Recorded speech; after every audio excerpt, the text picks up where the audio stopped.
Okay, we're looking at a Technics SL 1300. I've had two of these. I sold my first one to a guy I got to be buddies with, and he bought some equipment off of me, and he loves it.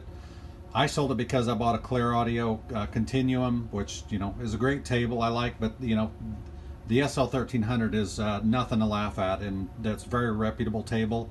I bought both of mine on the used market.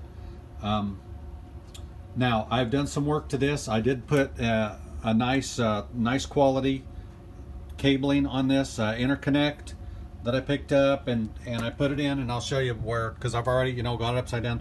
Do this safely, please. I do have this shimmed underneath so that I don't have any weight on the tone arm, but I did, and I am not the great soldering expert of the world, but I did do a good job. I do have good connections here. Here's a tone arm wire. This is the cover for this. To put it back on, it's got the little lip right there, so you got to put that on, and then you'll fold it down, and then of course you'll screw it down there, and that's where your ground will connect to the table. But so we'll leave that off for now. The next thing is, when I start this table, it has a cueing problem. Now this has an adjustment, and you can't see it right now, but it's on the other side, a little knob. A lot of you guys are familiar with this, and you turn it here, and it's for the 7, 10, and 12-inch records. So when you hit start, the cueing arm knows where to automatically go to set down at the beginning of the record. Obviously, I don't play anything else but a 33, so that would be the 12-inch position. What's happening right now is when I hit the start button, the tone arm lifts, goes all the way to the end of the record, and then of course by then it kicks the auto return on and comes right back to the armrest.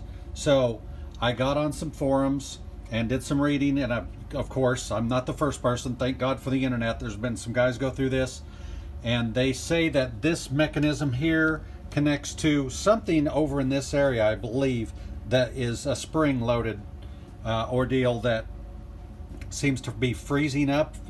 And I'm just going by what I've read. This is a first time thing, so you're kind of going to go through it with me, but hopefully somebody will learn, because I couldn't find any videos on this, but it seems to be something that's happened quite a bit. And if you've never had one of these open, they're good. The materials are really dead under these tables. I was very impressed with the resonance control and the build, and they have very nice grommets here. So this what this motor is hanging, it's very isolated from mechanical vibrations. Another thing that while I'm under here is, I have had with my other 1300, and a lot of other guys have experienced, these are older. You do get oxidation on switches, from everything oxidizes. We've all been through with our amps and stuff. Well, with the quartz strobe control on here, here's where these controllers are, right here. And so and I did hit some of the grease points on here while I was underneath. I thought, due to age, I'd go ahead and hit with lubrication and stuff. But here's where these are, and I'll probably actually give them a good shot today of some deox, which I have up here on my bench. I got the gold there, and then of course there's the deox originally. So, and I have just some other stuff there. I do have the original toner or bearing oil, the lubrication oil for the bearing. So when I'm done with this, after having it upside down, I'll probably put a drop on the spindle so that it come down and rest into the bottom of this. I've had this off before on another table, so the bearing oil can get down there and keep that nice and smooth. And when you do have these upside down, there is a risk that it could run backwards. Maybe not, but you never know. If a little's good, a lot's real good, right? That's the way a lot of us are with audio, and sometimes that can be a two-edged sword. So I'll probably lubricate these, but my main thing is going to be to take this plate off. And I'm going to look underneath and see what's going on, so I'm going to pause it, remove this plate, and we can see what's going on and try to figure out and see if we can resolve this, okay? Okay, I've got this plate lifted up. I think I took 6 screws out, and you have to be extremely careful here, because these tone arm wires here go through this plate, and if you lift it up too far, too fast, see they go through there, you could have an issue. So I think I've gotten them up far enough, and Now here's the middle switch right here. Let me see if I can do this, you know, and hold it. So, oh, I'm sorry. Here we go. It's this one. So it's just this. And obviously this little metal part is what goes into those three different positions. There's 1, 2, and 3. Now what I've noticed here is this right here is very gummed up. It does not move free at all. And I have read from what I'd mentioned about the forum posts that there was a part in here that the grease had got very gummed up. So I'm going to try to clean this, get it moving very freely, as they say that it's supposed to, guys that are more experienced, and get this unfrozen, check a couple other spots, and just kind of look around the mechanism itself. Get it back together, hopefully in one piece. They've built it so that it's just, you know, you can do this and probably be okay. And so we're going to try to clean that grease on there, or just to hit it with some oil and loosen it up there so that this part right here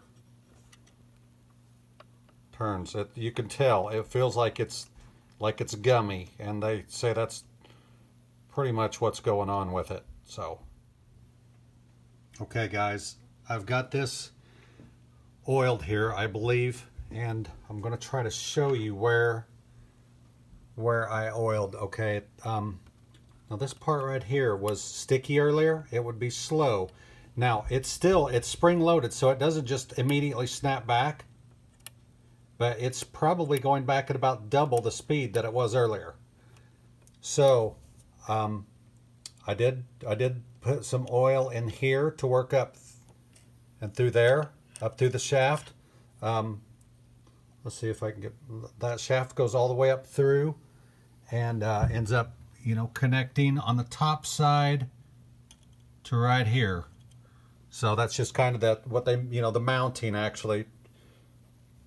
So I lubricated it there, and then between these two plates right here, where my screwdriver is, between there I got some in there, because you can see they move independently of each other.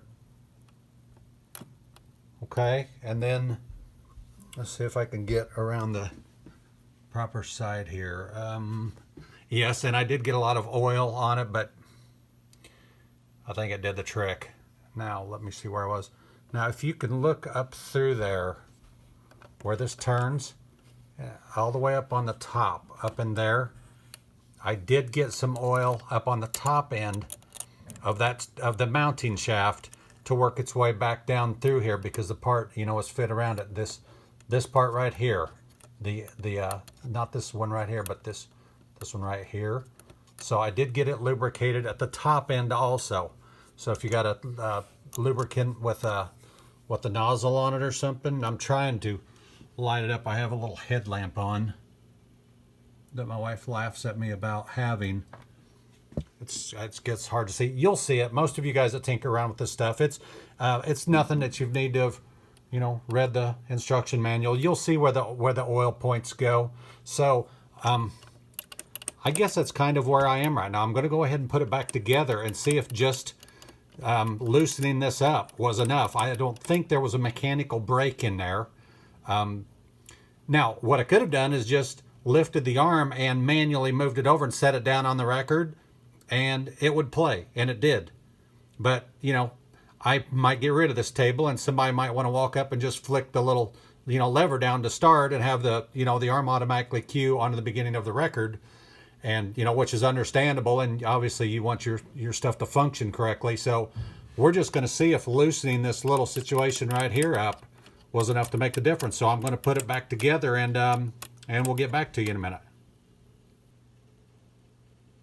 Okay, I have the operation plate. I forget what they refer to this to technically. A lot of guys refer to part 87. So if you have a manual, I think that might be this plate. So, you know, and so I got it There we go. I got that. So when you put this plate back down, the main thing is to get, you know, now I took the knobs off. You have to take the knobs off of the top part of like the deck or the plinth to get those to come back out of there. So make sure you get that one, and this one all aligned and set down very slowly. There aren't a lot of parts down in here that really that come up to have to fit in, thank God, because when I looked at it, I thought, oh no, what am I not going to be able to see? And it kind of just fits down, and it's built to, you know, to be operated on by a technician, preferably at the time, you know, when these were under warranty and they were selling a million of them, that these guys could get underneath this and pop this on and go back down without tearing it up and causing herself a lot more grief. And then obviously where this cam is here, there you go. So we got that snapped down in place. So everything's good. I just wanted you to see that. Now I'm going to end up putting the screws in here. And so I'm going to, you know, cut for a minute. And then I'm going to put the screws in. And I'm going to replace the bottom plate. I'm going to make sure that these wires here are adjusted correctly for the plate. There's a little rubber grommet. Or I don't know. It's a little rubber thing. It fits right in here.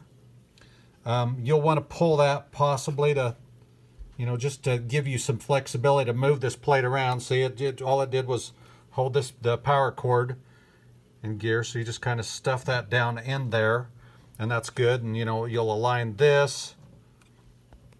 And like I said, you'll see the screws go around here. I'm just kind of going to go around this plate and show you.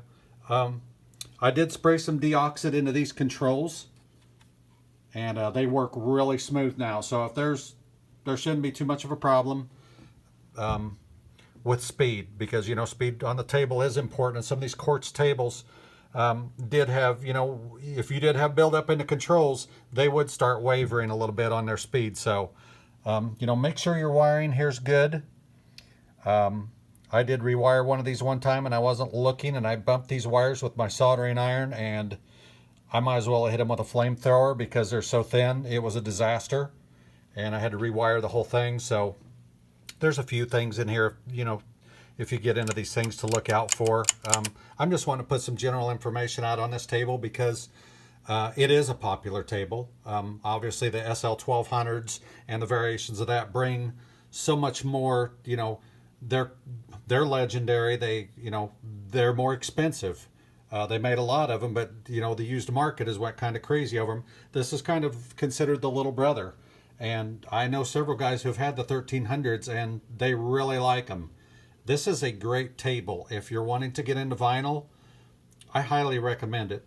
You can mount a variety of good cartridges on here. So I know I'm kind of rambling, but I just kind of want you to see, if you do want to pick up an SL 1300, kind of what you're looking at underneath there. It's nice. There's your bulb, your strobe bulb and stuff, and like the grommets are really in good shape. That's something to look at on these secondhand tables too. I've done messed with a lot of these old tables, and look at your rubber grommets and make sure they're nice and good shape. I've got under here and some of these have been completely rotted out. Some companies use little foam pads and you get under there and they're gone. So this is good. So when this motor is, or when this this transformer is hanging here, see, it's nice and suspended on those, so it's a good isolation. And so anyways, and this plinth is, I mean, it's dead. So these are well built. So gonna put the plastic cover on. Here's the plastic cover, by the way. It's cheap well, I wouldn't say it's cheap, but it's functional. It does what it's supposed to do. And now, I don't know if I can focus on this, but these are like little foam or wool pads, and on the back side, you know, of course, you have the standard, you know, the standard feet. And if I can hold my phone straight here, and a lot of guys like to get in here and mess around, you know, and take these off. These are easily removed, and you know, put homemade feet on. You know, we're all piddlers, and guys like to mess around with this stuff. So if you got, you know, better idea for feet or replacement feet, if the rubber feet, you know, would happen to rot out or something, you know, and you want to replace them, it's easy to get under here and do that. Now I happen to have an old table. I found an old table somebody junked one time, and I just found these. I keep them on hand, and you know, the rubbers, you know, and the rubber still has its spring in it. So if I needed to replace, you know, it's got lint on it, but if I needed to replace the feet on this, I've got a set right here. I've got 4 of them. So, or, you know, guys will put, you know, go a little bit further out and put, you know, I have Vibra pods. Guys like to put these under the tables. They're good and they're dirty, but that's how they get. So these are good too. So, okay, everybody, we're back.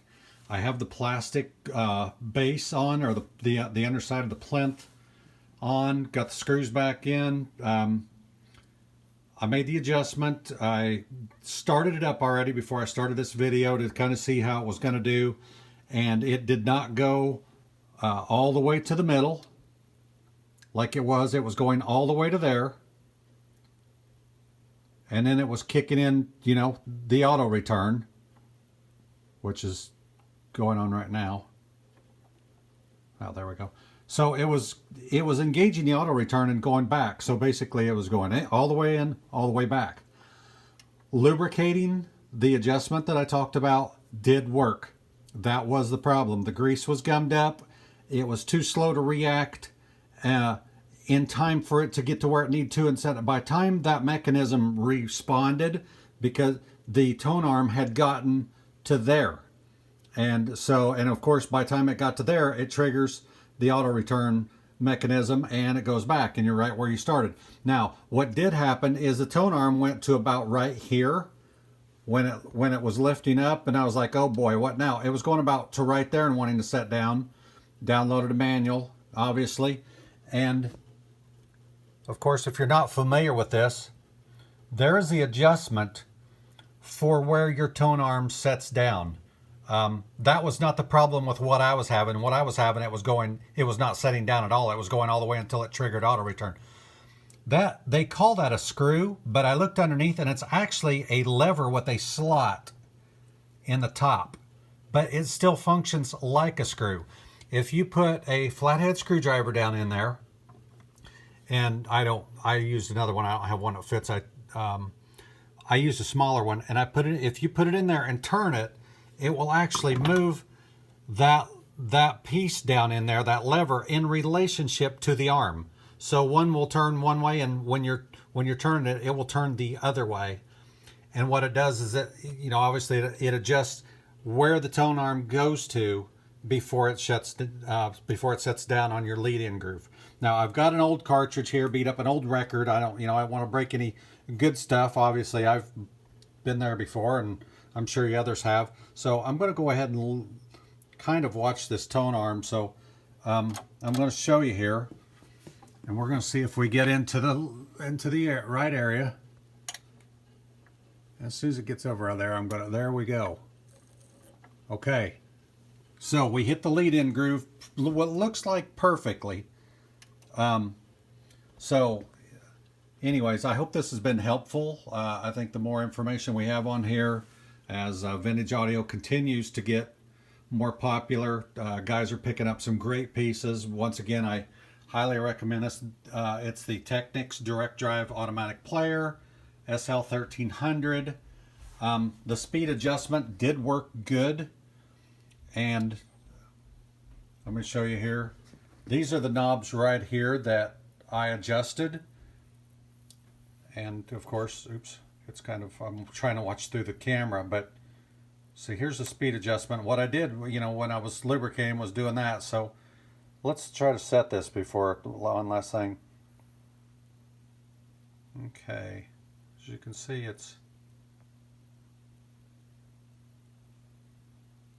it looks like it's holding pretty good speed right now. Earlier it was you would see it, even when you would set it, it would go in and out. And you know, if it does that enough, you will, if you have like a discerning ability to hear, you will hear those changes in speed in your record with the pitch of the music and the notes. And obviously if it's really bad, it's, you know, it's obvious. But you know, obviously with a table like this, it would be silly to not have it running the correct speed, obviously, and have your music and tempo and have the right, you know, pitch and tone. So, you know, because, you know, the good sound is what it's all about. So I hope you've enjoyed this, and I hope you've learned something from it.